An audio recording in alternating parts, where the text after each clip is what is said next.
মুগ ডাল।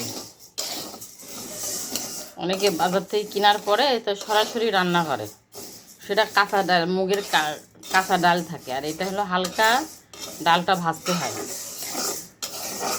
কাঁচা ভাবটা চলে গেলে পরে হালকা একটা রং চলে আসে, সেই সময় নামাই নিয়ে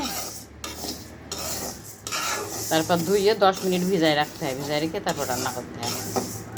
ডাইরেক্ট মুগ ডালটা রান্না করলে না কেমন একটা গন্ধ করে, আর ভাজা ডালটা রান্না করলে একটু হালকা ভাজি করে নিয়ে রান্না করলে মুগ ডালটা খাইতে টেস্টি লাগে। যারা জমির থেকে তোলে তারা তো আস্ত ডাল তোলে, আস্ত ডাল ওই যে ভাজার পরে তারপর ভাঙায়, তাদের আর পরে ভাজা লাগে না, তারা তো আগেই ভাজে। আর এই বাজারে বিক্রিটা তো ভাজে বিক্রি করে না, ডাইরেক্ট কাঁচা মুগ ডালটা ভাঙার পরে বাজারে বিক্রি করে, সেজন্য আমাদের ভাজতে হয়।